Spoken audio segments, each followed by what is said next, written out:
with some events in other sports going on, there's a lot of talk about ownership change, etc. And I thought, oh, let's bring some of this chat into the NBA. So I was thinking, guys, who is the worst owner in the NBA?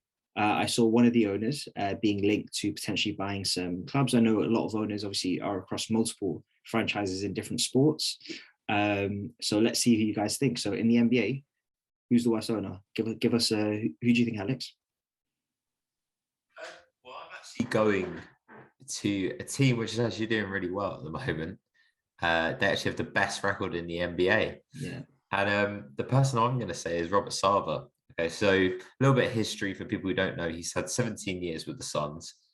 And actually, before they made the finals last year, the Suns didn't make the playoffs since 09, 2010. So that is, what we say, about 12 years? 12 years without any playoffs? I remember that year. It was 11 at the time. 11 or 12 years. That was that triple point guard year with, what was it, Bledsoe, Dragic, and Isaiah Thomas. That was what a random ass team. Yeah, and I believe PJ Tucker was on that team. But there was a couple of seasons where they overachieved and they nearly made it. So there's that.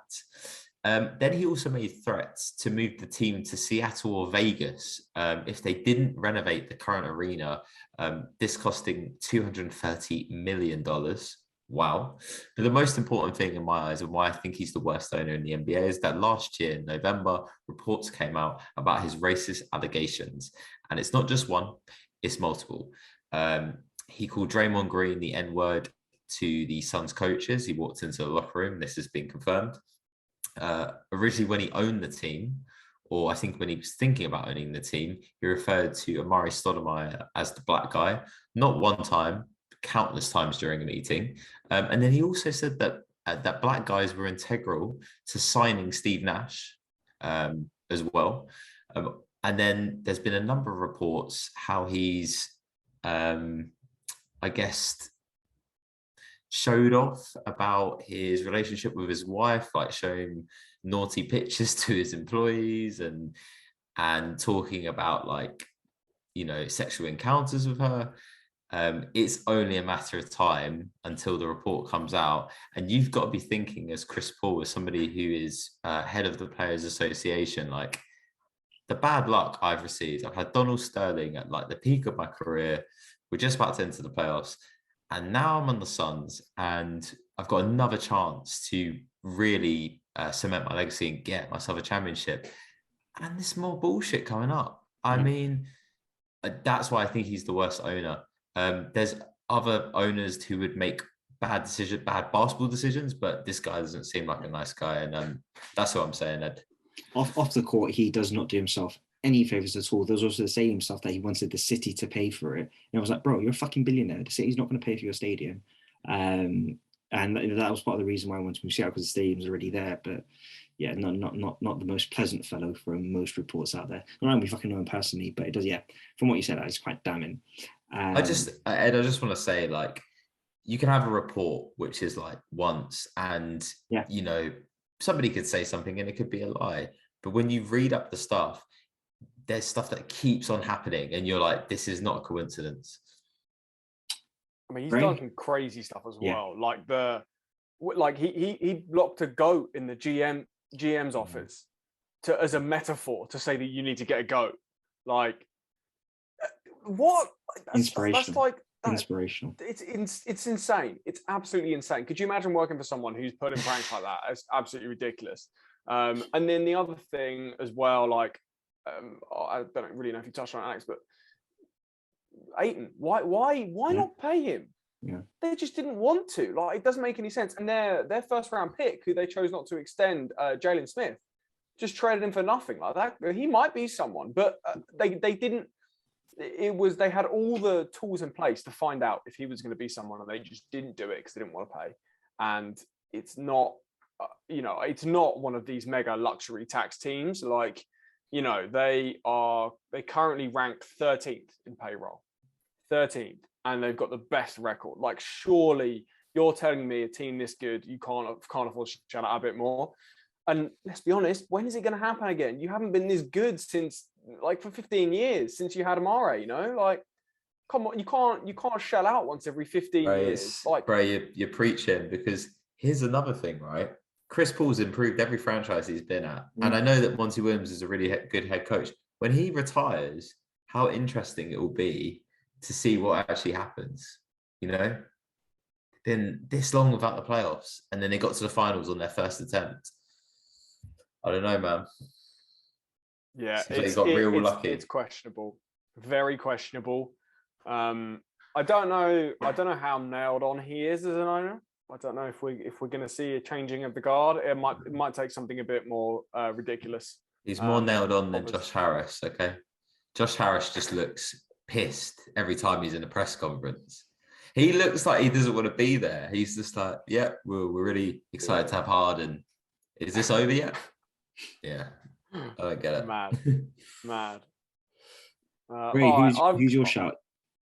I've got a controversial one, and I'm probably going to catch some heat from you guys for saying this as well. Might be Michael Jordan. Huh? Yeah, it might be Michael Jordan. He is. It's probably worse now. 353 and 506 losses. 411. 41%, basically winning percentage over the times. Let me remind you of some names. The draft picks. Michael Kidd Gilchrist, 2nd overall. Cody Zeller, 4th overall. You're forgetting Adam Morrison, bro. Adam Morrison. Oh, yeah, I forgot Adam Morrison. There was the year, the 2011-12 year, where the Bulls were amazing, but the Hornets went 7-59. Which is, they've got the 5th worst record in the NBA since he bought the team. Granted, he's got a fantastic deal because he only bought the team for about 250 million, and it's probably worth a few billion now. So that's a good investment. And to be honest, he did the right thing in getting the Hornets brand back. That is a win because they've got some of the best kit, some of the best court, in my opinion. I love their court, and so many good things they can do with their branding. Really like it a lot.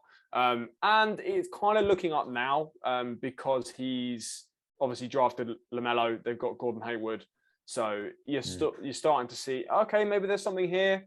And also, they can clear a lot of cap space next year apparently as well. So there's potential to see, okay, does a young star want to come and try and improve with them? But basically, they've been middle of the road at best. The other win that I will give him is not re-signing Kemba Walker. Good decision. The doctors earn their money there. It would seem. So I'll certainly give that to him. But to be honest, it's been very, very mediocre, and you find it difficult to get excited, I think, as a Hornets fan under Michael Jordan, and he is yet to shell out as well. So we don't really know if he's going to be holding onto his penny. It's exciting right now. They're one of the best young teams in the NBA. You can say that if you were to draft positions of franchises you'll be right now, Hornets would be up there. Yeah, but I have to respect Bray. He's gone against recency bias, because a lot of us would say, "Oh, Michael Jordan's not doing a bad job at the moment," but he's been terrible for really long. So I'd have to respect that. It's not been great for a long time, and they've got 2 good young pieces really, other than Bridges and LaMelo. Very good point. Such a good point. Like more than most other teams. Most other teams don't have 1 good young piece. That's got a good point. I mean, but would you rather LaMelo and Bridges or the collection of rookies that the Magic currently has? Don't ask me that. Don't ask me that because you won't like my answer. But we'll go into that. You won't like my answer. Yeah, you won't like my answer. You really? You want the ceiling. We've already had high floors. The floor doesn't matter. You want the ceiling, and I think that's what you get with the Hornets players compared to the Magic players. They don't have the same ceiling. Yeah. Let's make it happen. Really, you think so? You think so? Because there's high potential. There's high potential. Oh, see, because they've been really. I would look at it the opposite way.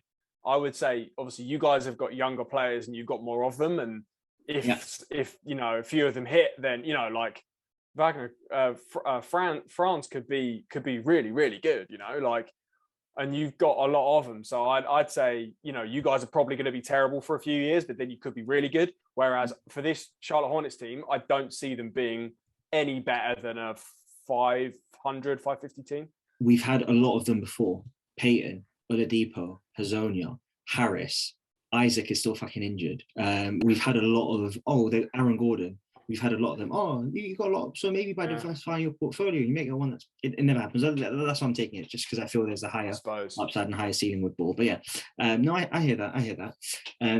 Before I get onto mine, I think there is an obvious person we did miss out, which is James Dolan. Everyone's spoken about James Dolan, how much he is. So yeah, we didn't say that. But the more fun one I want to go for is Mr. I was gonna say Vlade Divac. It's not Vlade Divac, but it's man like Vivek, who was one of the people that was looking to buy Chelsea, and I sent it to my Chelsea boys who are in America, and they're like, yeah, no, God, no, we don't want another Source Castillo. For those that know, and this Source Castillo. This is what a throwback that is. This is purely on a basketball thing. Apparently, from all the reports I'm reading from Sacramento, he's done an amazing job in the community and all the extracurricular stuff. He's done an amazing job. Fair play to the guy. When it comes to basketball, though, golly, first thing I remember about Vivek is when I started getting into the NBA, I remember watching a lot of Bill Simmons just to learn the basics and just getting into all the stuff and what's happening right now. And Vivek tried to get the team, or tried to convince the coaches to play 4 men on defense, just so there was one guy cherry picking if they got a stop.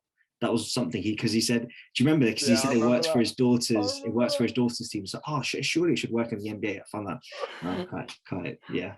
And then, so he purchased the team in 2000, I think it was 2014, 13. So it's coming up to 10 years now. 0 playoff appearances, and I think about 6 coaches. Not too great. And then if we talk about draft history, I'm just going to go over some of the first round guys. So from around about, when I say he purchased, 2014.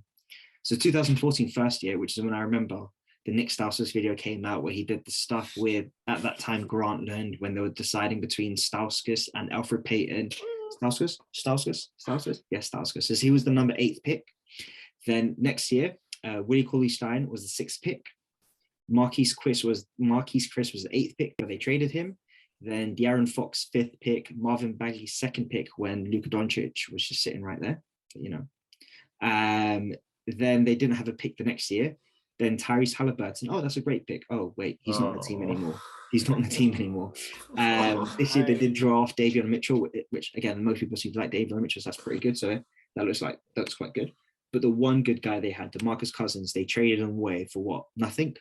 And it just seems from a purely basketball decision, he's one of those owners that wants to be involved in decision making, but doesn't have that clout. I think in 2020, The Athletic reported that GMs rated him the worst owner, and this is opposing GMs, etc., and everyone else. This was in December 2020. Steve Ballmer was number one, best owner.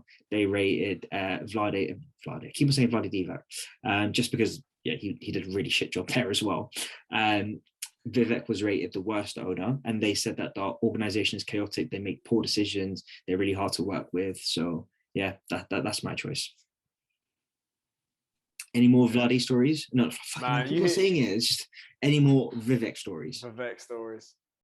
To be honest, for me, you hit on everything. I think the only thing I'll say is that I've been called a fair weather fan. Might be true. And if I was supporting the Kings, I'll be switching teams. That's all I'm saying. That is so true. Do you know what else, man? The biggest disrespect is like teams looking for a trade. They want to make a deal. Who can they swindle? Where are we going to? Sacramento every single time. Oh, every time. And that is such a disrespect. Imagine like that. I'm trying to think of a workplace example, but they're like, who can we get to do that task? Let's get Vivek to do that task. It's like the intern. He can do it. Give it to the intern. It's just so bad. Like, it's not like it's under. Everyone knows it. Do you reckon the Lakers can swindle their way to get them to trade for Westbrook? Oh, probably, yeah. They totally go for that. I don't know what. Also, I just want to say this as well. The Pacers have a better record than the Kings since the trade. Do you want to know the more annoying thing? I've got both of them in my 6-man. Perfect. Oh, Jesus, poor Poor Kings fans. I feel for you guys. Yeah, I feel for the Kings They're fans. So the strong. fourth best team in the state. That's you got you So- and you got the two LA teams, and you've got Golden State in the same state. You're like, That is brutal. It's How's that gonna- depressing. you know They that haven't they're the been state given 20 capital. years. They're the state Yeah. capital, which no idea how they are, but yeah, they are. 20 Yeah. years.